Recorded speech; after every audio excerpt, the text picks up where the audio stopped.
Bonjour à tous et bienvenue dans cette nouvelle vidéo consacrée à la Ligue 1 2025-2026. En effet, après une pause estivale, c'est le retour du football et surtout le retour de notre chère Ligue 1, cette Ligue des Talents. Alors aujourd'hui, on va voir dans cette vidéo les nouveautés pour cette nouvelle saison, le mercato qui a pu être fait, mais surtout mon pronostic de la 18e à la première place pour cette Ligue 1 version 2025-2026. Alors accrochez-vous bien, c'est parti. Pour ce qui est de la Ligue 1 en général, on a toujours une Ligue 1 comme l'année passée à 18 clubs, avec 3 nouveaux clubs qui rejoignent la Ligue 1 cette année, le FC Lorient, le Paris FC, mais également le FC Metz, avec au contraire 3 descentes. On a Saint-Étienne qui est descendu à l'issue de la saison régulière, Montpellier, mais également Reims qui s'est incliné en barrage face à Metz. Donc ces 18 clubs vont se présenter pour un seul titre, ce titre de la Ligue 1, qui se jouera donc, vous l'avez compris, en 34 journées pour désigner le vainqueur qui succédera au Paris Saint-Germain. On voit ça dans cette vidéo et on commence tout de suite avec le premier club que je vois terminer 18e. Pourtant champion en Ligue 2, je vois le FC Lorient finir 18e de cette Ligue 1. En effet, les Merlus ont certes gagné la Ligue 2, mais apparaissent pour moi comme le plus faible des 3 promus. Et quand on sait la différence qu'il peut y avoir entre la Ligue 2 et la Ligue 1, je vois mal les Lorientais réussir à se maintenir dans l'élite du football français. Et je les vois bien faire donc l'ascenseur et redescendre directement en Ligue 2. À la 17e place, et toujours un club promu, je vois le FC Metz. En effet, la saison a été plutôt bonne pour Metz, qui a été à la lutte avec le Paris FC et Lorient en Ligue 2, même s'ils ont dû passer par les barrages pour se qualifier et donc battre Reims. Mais cette année, encore une fois, Metz, je pense que c'est un club qui est habitué à faire l'ascenseur entre la Ligue 2 et la Ligue 1, et je les vois reproduire cela cette saison avec une descente en Ligue 2. En effet, il y a eu de nombreux départs comme leur gardien emblématique Oukidja qui quitte le club, et je vois mal Metz avoir un effectif pour tenir une saison de 34 journées en Ligue 1 et se maintenir dans l'élite. Pour aller à la place de Barajic, ils l'ont évité de peu cette année, on s'en souvient, avec cette magnifique Panenka lors de la dernière journée de Touré, mais cette année, je vois le HAC, pardon, Havre, descendre en Ligue 2, ou en tout cas passer par les barrages pour espérer se maintenir en Ligue 1. En effet, cette saison, ça a été plutôt compliqué pour le Havre qui s'est maintenu à la dernière journée sur une magnifique Panenka, comme je l'ai dit.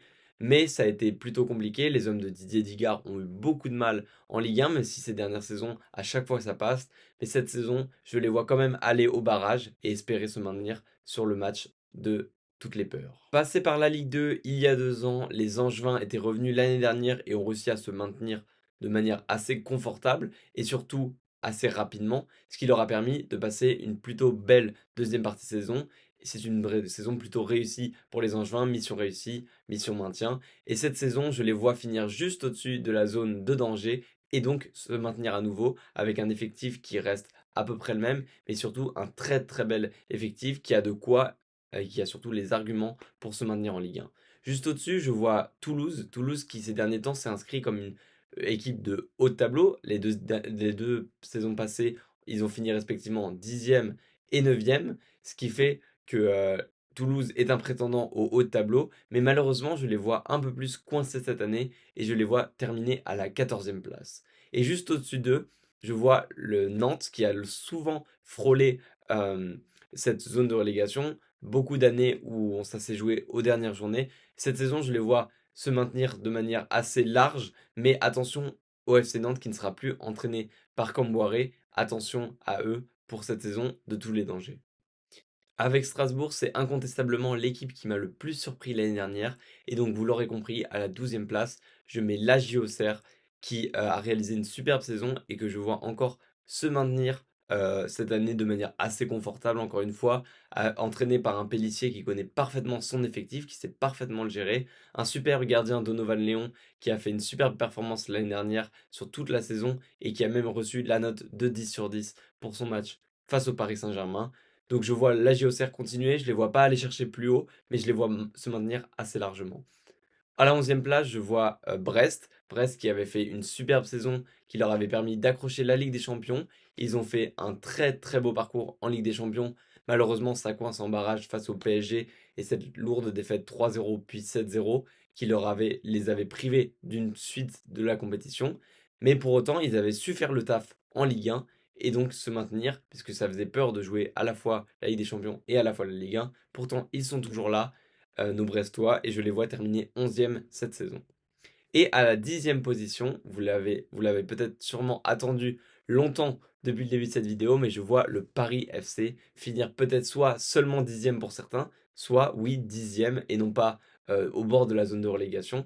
Car vous n'êtes pas sans savoir que le club de Paris FC a été racheté par la famille Arnaud, qui cette saison, cet été temporise et mise sur des recrues plutôt à bas prix, plutôt avec de la connaissance footballistique, mais pas un talent qui explose aux yeux de tout le monde. Et pourtant, je les vois quand même terminer 10e. Je les vois avec une très très très belle base. Et surtout, je les vois euh, aller titiller les plus gros sans pour autant parvenir cette saison, et je dis bien cette saison, à réussir à accrocher plus haut. Mais il est sûr que l'année prochaine et au cours du mercato d'été prochain, 2026, le Paris FC va s'activer et il ne serait pas choquant de les voir dans le top 5, top 3, pourquoi pas concurrencer le Paris Saint-Germain dans les années à venir.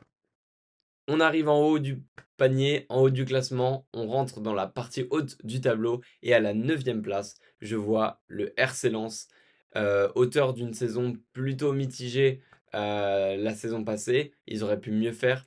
Will Steele, en plus, arrêtera d'entraîner pour des raisons à la fois personnelles et professionnelles le RC Lens, ce qui fait que ça va être une saison de tous les dangers pour le RC Lens.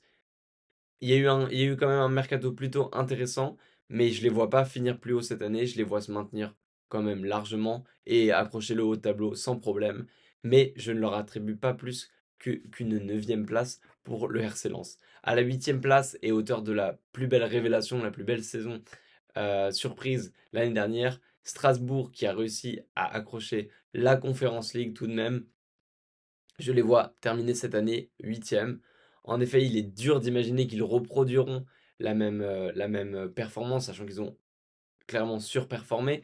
Et avec le départ notamment de nombreux joueurs vers Chelsea, le retour plutôt de certains joueurs vers Chelsea, je vois mal Strasbourg maintenir une aussi belle place, mais une 8e place serait synonyme d'un maintien quand même d'un assez haut niveau, et ils en sont largement capables avec un Lameno qui sera sûrement en feu tout au long de la saison. À la 7e place, et qui n'aurait pu ne même pas être dans ce classement des 18, Lyon qui avait longtemps été rétrogradé en Ligue 2, mais puis sauvé pardon, à la fin, juste avant, euh, par la DNCG, sera parmi nous en Ligue 1 et je les vois faire une saison plutôt bonne malgré ce qu'on peut leur prédire. Je trouve qu'ils ont un effectif encore assez solide. Ils ont encore du Malik Fofana s'il part pas, Miko Tadze, Tolisso qui fera une saison à l'OL en tant que capitaine. Et donc je vois quand même une base assez solide pour un Olympique Lyonnais qui devrait essayer de faire avec les jeunes, essayer de rééquilibrer les comptes. Et ça passe par une saison plutôt de transition et une 7e place qui serait la bienvenue, je pense, pour les supporters lyonnais. Longtemps habitué à jouer le haut de tableau, mais qui a connu la souffrance ces dernières saisons, avec notamment une peur de rétrogradation pardon, en Ligue 2. Mais Abibail a sauvé un peu la situation. Je parle bien sûr de Rennes, qui va avoir une saison charnière, puisque les dernières années sont apparues plutôt comme des déconvenues après les beaux résultats en Ligue 1. Cette année, je vois le Rennes revenir très très fort et finir à la 6e place, synonyme de qualification en Europa League pour nos Rennais. J'y crois et je pense que c'est la saison du renouveau pour nos amis rennais. On rentre dans le top 5 et quoi de mieux pour commencer ce top 5 que le club qui a accroché la Ligue des Champions, qui accroche souvent l'Europe, mais qui n'y arrive pas. En effet, Nice avait fait un parcours pitoyable en Europa League l'année dernière et c'est bien parti pour se répéter cette année puisqu'ils viennent de perdre leur barrage aller face à Benfica 2-0 à la maison, ce qui est synonyme d'une élimination et de pas de Ligue des Champions pour Nice. À voir au match retour, on ne sait jamais. Mais l'équipe de Nice est une équipe connaît très bien ce haut de partie de tableau, mais qui a du mal à performer en Europe. On a vu par contre que en terrain national, ça se passe plutôt bien pour eux. C'est eux qui avaient fait tomber le Paris Saint-Germain qui était jusque-là invincible avec cette victoire 3-1 au Parc des Princes.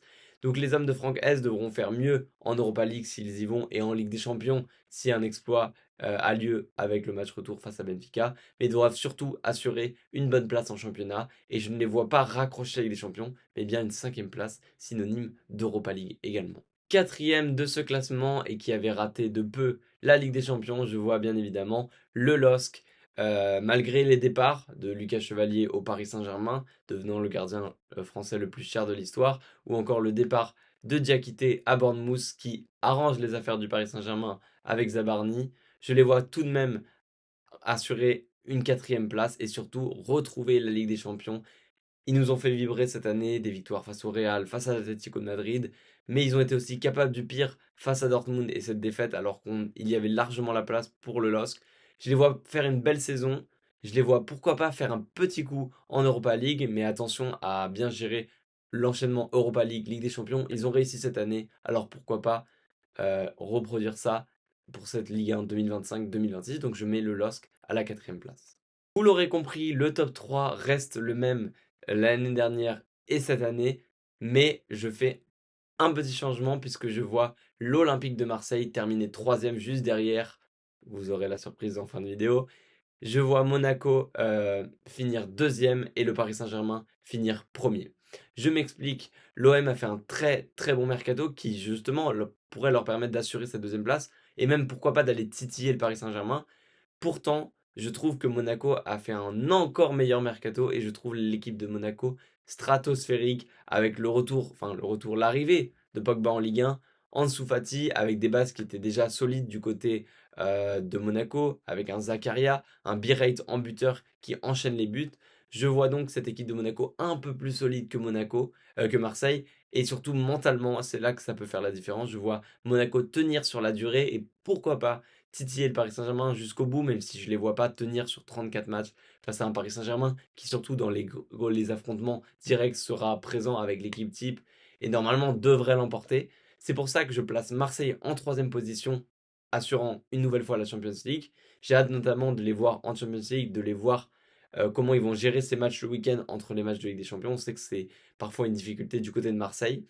Et Monaco, je les vois bien faire bonne figure en Ligue 1, mais également en Ligue des Champions. Et je les vois, pourquoi pas, emmener le PSG jusqu'à douter un petit peu. Mais au final, c'est toujours le même qui l'emporte. Je vois le Paris Saint-Germain être sacré champion une nouvelle fois en France. Et de façon plutôt large, je les vois faire tourner sur les matchs contre les petites équipes, mais je les vois mettre la grosse équipe donc face au choc direct pour ne pas trembler et ne pas se faire peur sur cette Ligue 1 qui devrait être remportée assez largement pour essayer de se concentrer pour faire le back-to-back, puisqu'en effet le PSG est champion sur la scène nationale, sur la scène européenne, alors ils vont chercher à reproduire cet exploit cette année, c'est pour ça qu'ils auront besoin de se laisser de la marge en Ligue 1. Voilà, c'est mon classement qui s'affiche juste ici. N'hésitez pas à me dire ce que vous pensez de ce classement. Est-ce que vous êtes d'accord? Est-ce que vous voyez un club faire un exploit? Vous voyez un club que j'ai mis trop bas, beaucoup plus haut ou inversement? N'hésitez pas à me le dire dans les commentaires et on se retrouve bientôt pour faire la même chose pour la première ligue. Sur ce, bonne soirée à tous.